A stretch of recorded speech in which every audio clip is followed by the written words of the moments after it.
choosing a laptop from so many options out there can be a pain, especially if you really don't know what you're going to do with your laptop after you buy it.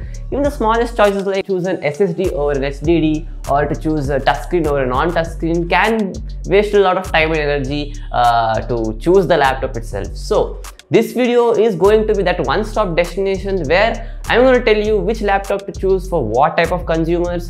So without a delay, let's help you choose your laptop, shall we?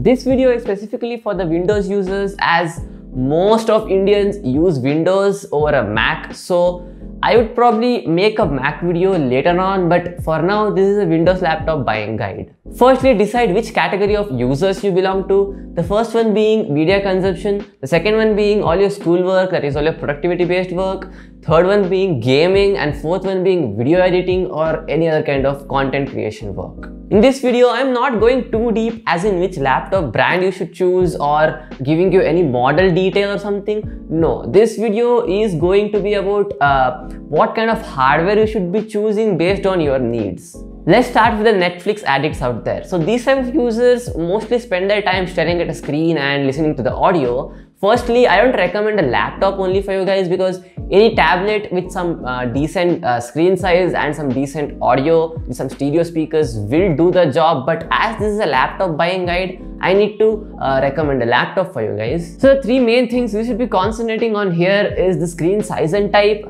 good speaker quality, and also large storage amount. If we see technically, you need to even consider the processor here, but as the purpose is only for video and audio quality, any processor in 2020 would do the job easily. But I would not recommend you to choose an older processor, because that won't be making sense here. At least stick for an Intel i3 10th Gen dual core or an AMD Ryzen 3. Screen size is also the most important factor here to consider. You might not want to choose a screen size less than 15 inches, because anything less than 15 inches would be a bit smaller for your media consumptions. And also, if you can get an AMOLED display or a 4K panel, that would be really great, go for it. Even the 1080p panels holds well in 2020, but as a fact, higher resolution or an AMOLED display would give you better video quality all over. And I would not recommend you to get a touchscreen display for your media consumption, because that would leave a lot of fingerprints on your screen itself.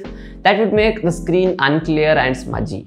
Finally, you need a good amount of hard drive space to store all your movies and shows.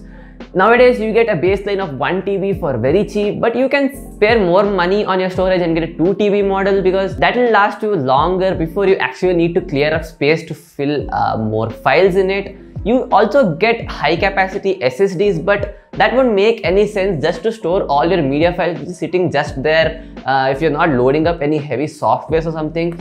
But if you can get a 128 gig SSD where your OS is stored on, that would make your boot up times really fast and smooth. For all you hard workers out there who needs a laptop to do all their school works like writing papers, notes, taking essays, or watching courses, or any other school work for that matter, you might need to take in these factors into consideration. The first one is a really good processor. The second one is your laptop should be lightweight. The third one should be the battery life. It should have a really good battery life. The fourth one is a really good keyboard with decent amount of key travel. The fifth one being 512 gig SSD where your OS will be stored in.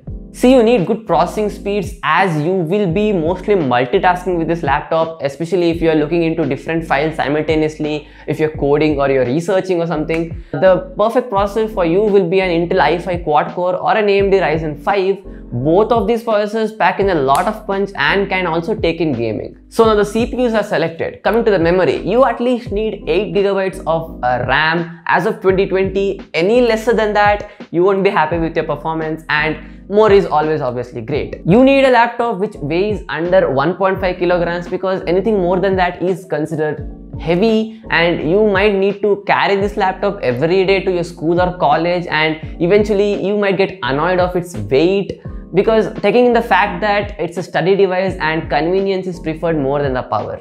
Battery life is one more factor which you must equally consider, choose a laptop which has a battery rating of at least 8 hours usage per day. Here I can't necessarily give you the battery capacity because it all depends on your daily usage time and also the type of hardware you have, and also you definitely don't want to carry around that bulky charging brick which they give you with it. So make sure you choose a lightweight laptop all over. A good keyboard is always hard to choose, but make sure that when you type on the keyboard, you don't feel like you're just tapping the letters, and also make sure the keyboard is backlit. Trust me, if the keyboard is not backlit, it's a very bad pain to type in dark environments. You might want to get a laptop with at least 512 GB of SSD storage in it, because your OS will be stored in the SSD, and that will make sure that your laptop boots up faster and your user experience is way better. And also that extra space which you get in the SSD, you can install your very important applications in it, which you might think that you need to load those applications faster, like your code editor or your photo editor or something. All the remaining files will be stored in the slower hardware there. You can start with a terabyte and then add up more in the future based on your needs. Now the coolest part of the video for all you gamers out there. See, basically this part of the video is redundant because if you are already a gamer, you already know which laptop to buy and all, but this part of the video might help those people who want to freshly game on their laptops. So the factors which you need to consider are a really good CPU, a dedicated graphics card, screen refresh rate, good amount of storage, and good cooling system.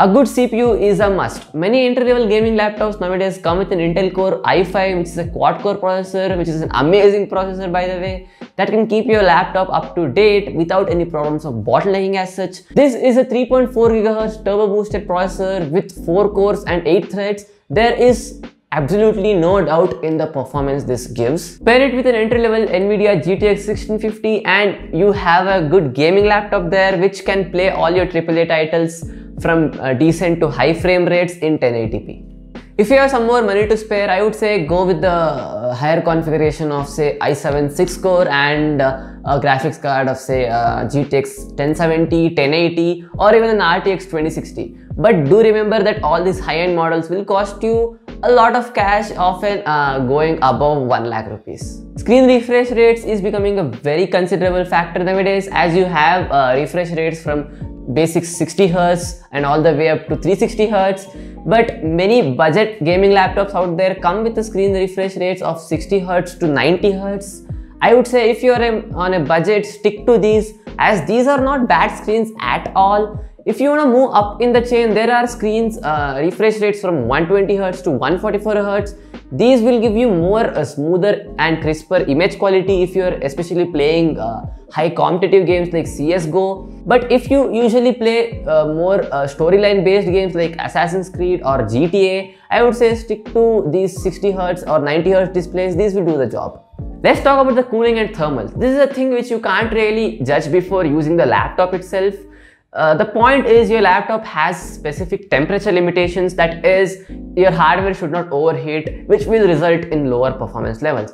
Usually if the temperature goes above 95 degrees maximum, that is a really bad sign and you should probably stay away from that particular laptop. So what I would suggest is, if you're looking for a particular laptop, go watch a lot of reviews on YouTube which many YouTubers have made, and make sure you know the average running temperatures of those laptops and finally make a good decision at the end. Lastly, the storage is an obvious thing. You might need an SSD of 128 GB or 512 GB to store your OS in and some other useful applications, and all your games will sit in the slower hardware. You can choose from 1 TB to 2 TB models. It's all based on your needs. If you want to create, design, make and edit videos on your laptop like I do, this is the fourth category of users, that is the content creation category. So these are the factors which you might need to consider. The first one being a really good CPU with a lot of cores, probably the best in the market. The second one is a lot of RAM, more is always better. The third one is a nearly perfect color calibrated display. The fourth one is a graphics card, which is not exactly necessary, but if you have one, it will help a lot. The fifth one being, of course, your storage space. So basically what I'm trying to say is you need the best in the game. See, the processor is the mother hardware for editing any kind of video or making animations, as it divides all the work to specific cores and you get a faster result at the end. If you end up getting a lower end CPU, that might make your laptop lag eventually, and as you put up more load on it, your laptop will lag and you might get frustrated. I usually recommend an Intel Core i7 with 6 cores or even an i9 for that super machine performance. The i7 10th Gen Edge processors are absolutely perfect for video editing or even applying a lot of effects on your photo in Photoshop. You need at least 16 gigabytes of memory for it, because the editing software usually gulps up all the RAM that you throw on it, just like Chrome does. It's just like the processor thing again, where the more amount of space you give it, the more dividing of the work it does, and finally gives faster results. So make sure you don't choose RAM which has a capacity less than 16 gigabytes, and of course more is always better. The display, which you have to choose very carefully, because here you're editing videos or you're using Photoshop, the color calibration obviously matters as much as the resolution matters. So make sure that the display is not dull, or some colors are disturbed, or some colors are very bright. Make sure it is actually perfectly color balanced, and also you can watch reviews on YouTube to make sure how to make out the right thing. If you can buy a laptop with a 2K or 4K display, do go for it, because you'll be future-proofing your laptop with that. And also, if you want to edit a 4K footage, why do you want to stick with a 1080p screen, right? And these higher resolution screens usually cost a bit more as of now, but I'm pretty sure they're worth it. A dedicated graphics card is not really necessary for video editing, but I'll tell you what advantage you're getting here if you are getting a laptop with a dedicated graphics card. See, there is something called as GPU acceleration, where some softwares make use of the CUDA cores of the graphics card to render out your work faster from the software. Here the CPU and the graphics card sort of work hand in hand to make the process a bit faster. But if you don't really have a graphics card, it doesn't matter much.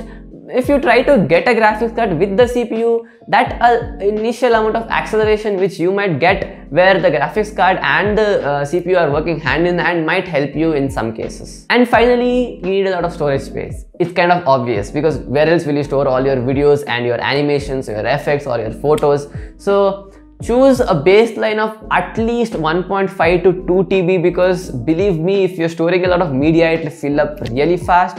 And I would recommend you to get an external storage space, like an external hard drive or something, to make sure that you have backup ready. That brings us to the end of the video. If you have any questions about any of the laptops you want to buy, you can ask them in the comment section below. And if you like this whole video, do leave a like. If you're liking my content on the channel, do subscribe to my channel. And as always, this is Pawan signing out.